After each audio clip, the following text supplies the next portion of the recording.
Welcome to the Well Grounded podcast. We are excited to sit here today and kind of a little bit of sadness because we're wrapping up season 2 of our Sisterhood of Motherhood. And it's just kind of amazing to think that we have journeyed all the different places and just the different people that we've had come on and things like that. And in case you didn't know, hi, Leanne. Hi, Diane. And we are your team for the Well Grounded podcast. And we are just excited that we can just continue today and just help you get a little bit of fun with all the different episodes. We're going to do a little compilation of the special moments. Yeah, the fun moments, the special moments, the endearing things, because we really did. Yeah, did you add up? How many people did we interview?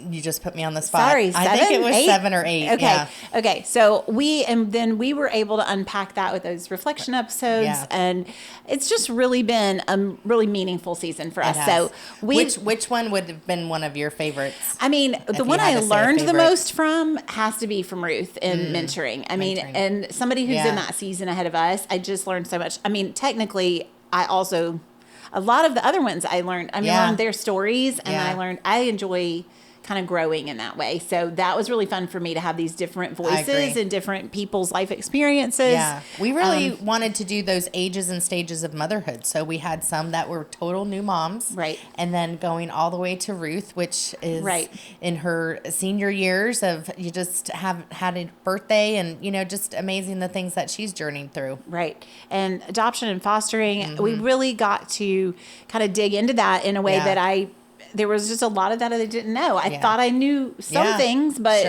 it was really neat having her insight into that.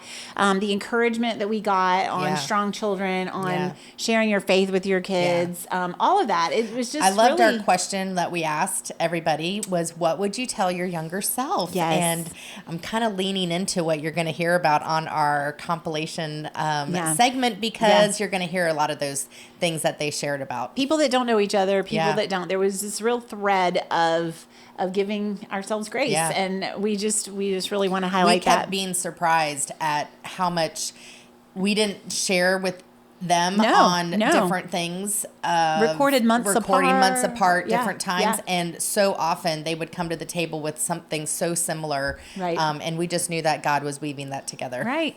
Yeah. And meanwhile, our own lives, our sisterhood of motherhood, life has gone on and had another wedding in our family. We have kids growing up, finishing college, and kind of wrapping that up and looking at some graduations and things like that. So it's really, it's a neat season to kind of pause. It's been a neat season to pause and look into that. So we hope you enjoy these highlights that were chosen from all the episodes. This is a great way to kind of get a flavor to review if you watched some of these things months ago. Yeah. And we're trying to remember all the different things to let you jump back in and just enjoy the best of if you haven't noticed our social media lately, we just did a total recap also about all of our latte moments. And so go back and review that and just look and see. Maybe you had a favorite one. Let us know what that was so we can do that. And make sure you always like, subscribe, and share when you see us on Instagram. And if you can look at us at YouTube, Spotify, or Apple. And we really do want to thank you guys. We have had such growth in our YouTube followers, in our Instagram followers, and all the accounts where we're sharing these stories and sharing our coffee and conversations together. So we just are so grateful. We're so grateful for the feedback that we hear from our friends and the friends of our friends and our family. And we're here. We're excited. We're getting things cooked up. Yes. And so sit back, get that cup of coffee, relax, and enjoy these next highlights that come from season 2. Thank you, guys.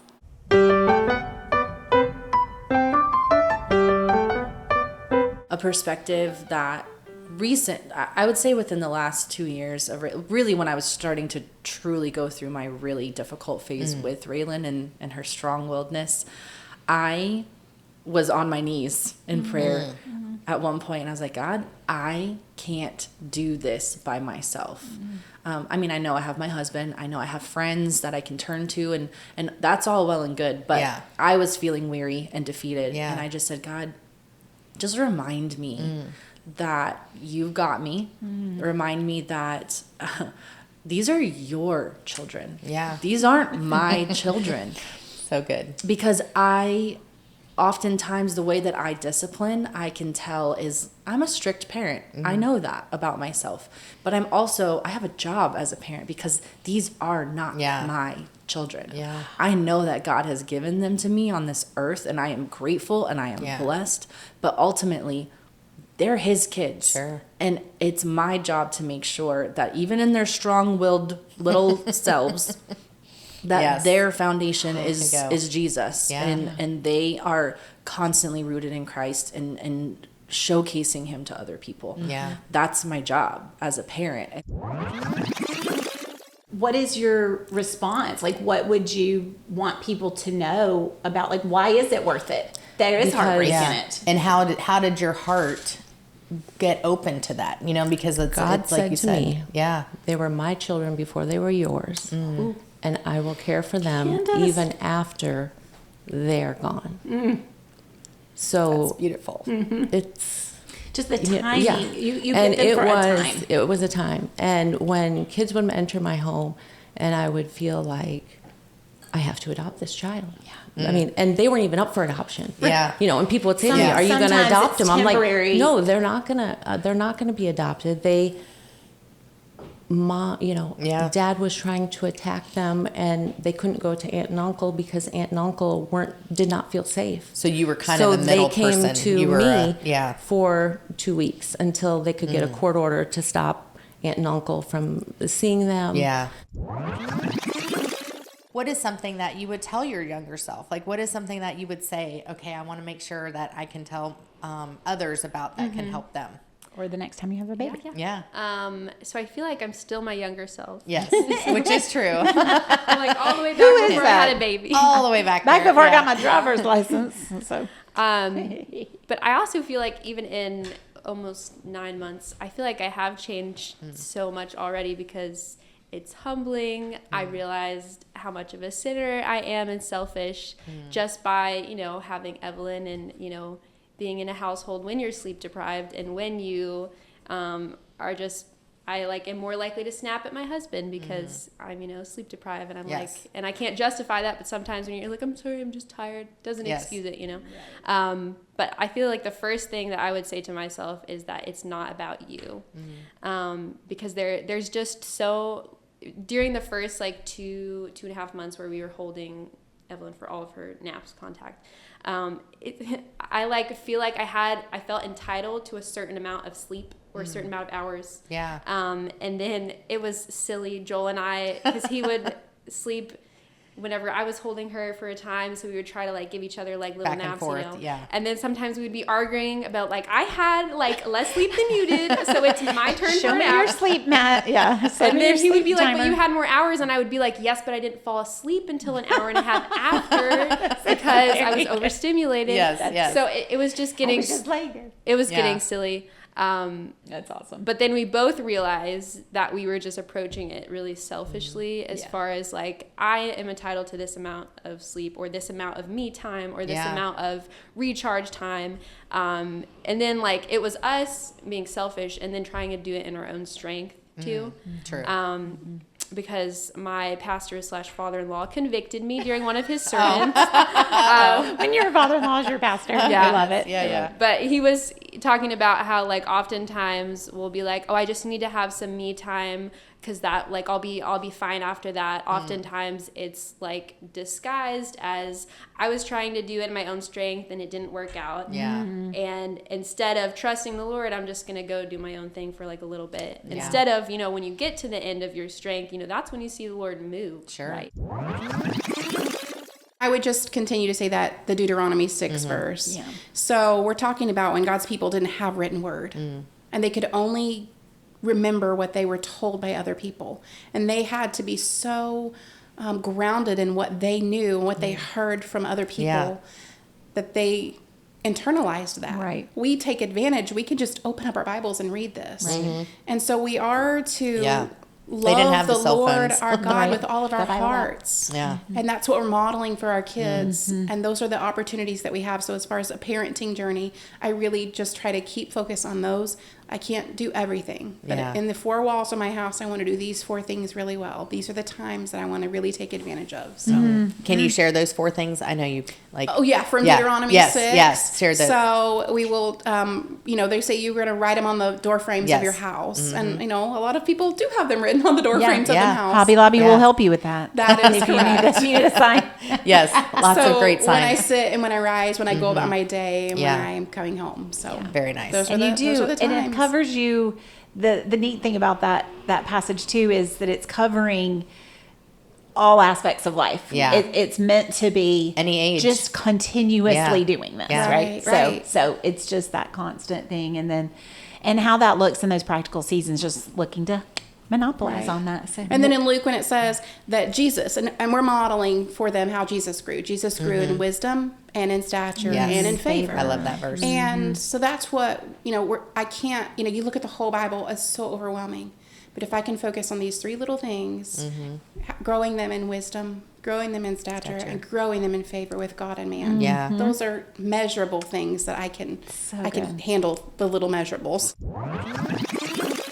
We are going to get together today and to just talk about things about the expectations versus realities of being a new mom. And we know that there's a lot that goes on with that because it is a whole new ball game when you become a new mom and all those things that go into it, like from the beginning to the end. And we actually interviewed someone earlier this season about those topics. And it was just really great to just hear all the things that kind of how she journeyed through that. Did you find, Amanda, that there was a verse or scripture or things that walked you through your pregnancy, or did you have certain things that you really anchored in? I really anchored in just having the hope in Christ. Any questions that you want to ask us? I mean, we're not that we're any experts or anything, but we've kind of have the older kids and things and being a new mom. Is there anything that you can think of that you want to ask us? Well, I really loved your last episode about marriage matters because I think that's something that a lot of new parents, obviously we're getting into like the constant, it's all about the baby. So I really loved the tips that you guys gave. I'm wondering if you want to expound on any of those that you did give because and just like the importance of that, because that's just something that Gabe and I were like, okay, when are we going to do our date nights? And because and who's going to watch Levi? And, so that's just something that I want people to remember. Like, we can't forget our first love and our marriage. Like that's who's going to be with us all these years. We're a team. So kind of like, what does it look like? I guess that's my question. What does it look like to truly recognize you are on a team and you're not against each other, I guess, through parenting? I would say the big piece of it, when you can't maybe have access to going out or you do have a little one with you or something and there's less opportunity, freedom. I don't like to use that term because I don't think kids are a liability on that. But when it feels like there's less flexibility or something, verbally saying that and making that a practice of reminding each other we're a team, you know. And we had a little season where I would in the car when the kids were a little older than your baby, but I'd say, didn't I get the best dad for you guys? Yeah. Don't you have the best dad? Like in front of kids? Yeah. Cheering for each other, affirming each other, saying that. Yeah. Kind of, it's a little flirty, but it's also, you mean it for them to honor and respect that God has put these two parents for you that care about you and love you. It's encouraging words. And, so that definitely, even when I wish we can go through times where we're like, I wish we could go do ABC together. Right. Even just verbally saying, I miss that. That's awesome. Or the couch dates. Those are my two. I loved when he said that. I'm like, you know what? That's what like you said about your show. I know. I know. Right. That's such a sweet, good memory of that. And I think on my side of things, I feel that one of the things that's hard when you first have, especially the baby and their home and just everything around your day is their schedule and what's going on, is you lose that spontaneity that you can have with your marriage. And sometimes, especially, you know, like you said, you waited a few years to have Levi. And so you guys had probably a great routine and you got to travel and things. And so sometimes you do feel in the beginning that it can be a little confining with that, but you can still make it spontaneous in other ways. So like, for instance, you know, you have a window of opportunity for, you know, he'll go to bed at 7 p.m. And so you kind of have that movie night, or you do different things. And so I think you just have to put on your creative juices sometimes and just realize that it's a season. It's not going to be forever. I know I have other friends with really little kids and I'm like, it really goes fast. I'm just going to tell you, because I honestly loved the predictability of when the kids were young and they would go to bed at a certain time, 7 o'clock. And it's like, you could put them in the bed or in their room and it was good. But I really missed that as they got older, because I'm like, shoot, they're staying up as late as me now. That's a flip. We won't even go there. We're like, why are they still awake? I know. Or why do they want to chit chat at 11 p.m.? But so it's kind of funny. I will just encourage you to, you already have this, and we're just sharing this with anybody who's in the trenches and feeling like, I don't know. I don't know when we'll see a relief from this. I don't know when we'll see that dating time again. Those of you that feel like you're in the trenches and there's not, you know, you're missing, kind of grieving your dating time a little bit, or your, you know, pre-kids on some of the harder days. I will tell you, fast forwarding 5 and 10 years with kids, so there are seasons of marriage when your children are deepening. I mean, you both can't believe you have these incredible people that God gave you and that are part of both of you and that you've both invested in and all that. So there's a deepening, I think, in your marriage that children add. Sure. And so as mothers, as the depth of it, and as mothers, and you know, we tease about not talking about kids on the dates, but honestly, a lot of that is the life that you've built together as a family and as a couple. If you have any questions for Ruth, or if you have anything you want to share with us of what Titus 2 means to you, I just wanted to let you close on that and just share, you know, anything that you've had on your heart that you wanted to share with the well-grounded mamas. I think that the proverb that says is iron sharpens iron is a very strong case for mentorship. In the terms that we do sharpen each other. The more time that we are able to relate to each other, the better the sharing. That's right. And so, you know, if you're thinking about somebody that you want to be your mentor, I would say, you know, you want to look for someone as a spiritual mentor who you know praise. You know who is biblically sound in terms of the concept that you are raised in, and that will be available. And by available, I don't mean that, you know, all the time you want to be talk to them and, you know, you have all these extra hours and stuff. You don't. No. Right. But it's done here and there and everywhere, I guess, so to speak. Yeah. Right. And that you understand that it is a connection, and sometimes it's for a long time, like Diane and mine has been. Sometimes it's a very short time. I remember a couple girls that I suppose they think I was their mentor, and it was really short. You know, which is true. I think that's true. But it could have a key. Is time. It's a timing for them. Yes, it's a special blessing when it's a long term. But some of that happens geographically. People move, and the relationship changes, and all of those things. So, but if you're looking for growth in your own life, you need to find someone that you know is sound. I agree. That's a great list. Yes. That is a great list. We're going to write that down. We are going to write that down. All right. So much insight, so much all wisdom these there. Episodes, the months that we've kind of cultivated with all of this, it is amazing to see how God has just orchestrated that common thread of community and caring and just, you know, the joy of the Lord, you know, through all of it. And every episode we want to end with our verse that we've used for Sisterhood of Motherhood, and that comes from Hebrews 10:24 and 25. 25, and let us consider how we may spur one another on toward love and good deeds, not giving up meeting together, as some are in the habit of doing, but encouraging one another, and all the more as you see the day approaching. And we just believe that wholeheartedly that is what the Lord instructs us to do, is to just be a part of each other's lives and to lift up and encourage one another. So it's amazing. This wasn't even planned. God gave us this verse, and then it's just applied on so many levels to all these conversations because of just that showing up, meeting together, and doing that. I remember a few weeks before being at a small group at church, and Charlie Collins was my teacher, and he was talking about all these miracles that God performed, and I said, why God doesn't perform miracles this day? Why only in the Bible time? And then boom, here we go. We are sitting in the waiting room that night, about 50 people from our church, they are praying with us, and the doctors are saying, we're going to have to take him to Cincinnati for the burning hospital there. We don't think we can handle this here. It's a moment where you just say, what happened? So I remember leaving that night with Max, packing our luggage, because in the morning we were going to have to go to Cincinnati.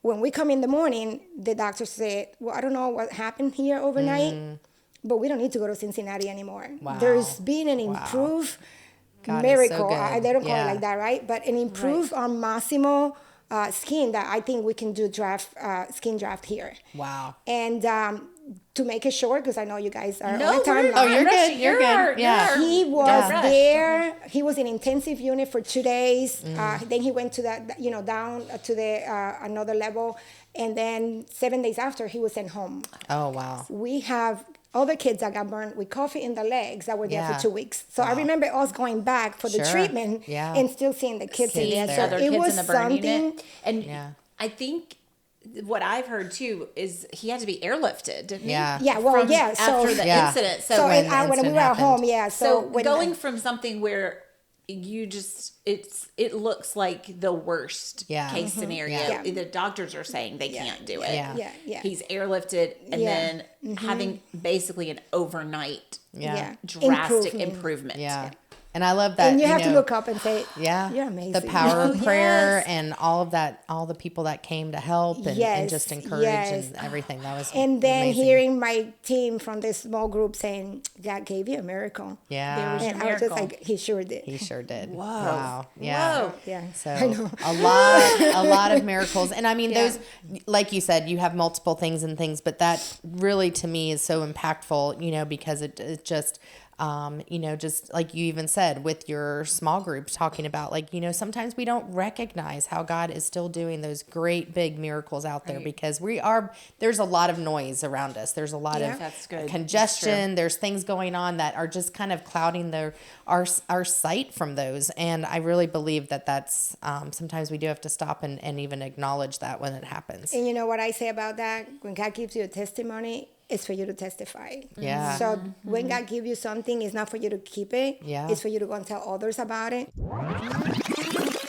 Thank you so much for joining us and sticking around while we were reminiscing over this whole season. The Sisterhood of Motherhood has been such a blessing to us, and we can't have a final episode of this season without our verse for the season. Yes. So can you share that with us? Yes. Our theme verse has been from Hebrews 10, 24 and 25. And let us consider how we may spur one another on toward love and good deeds, not giving up meeting together as some are in the habit of doing, but encouraging one another, and all the more as you see the day approaching. And we hope that this verse will resonate with you and stay with you, and you will just think about that as you move forward. Now that we've wrapped season 2, we are really excited to tell you there's a season 3 coming, and you only have to wait. Usually you have to wait 2 weeks to get a new episode from us, but the trailer for season 3 will be dropping in just a few days. We're so excited. We are so excited, and this is going to be a very good season coming up. Ooh, nice. Nice hint there, friends. Yes. So we want to just share with you one last time to be refreshed, be encouraged, and stay well grounded.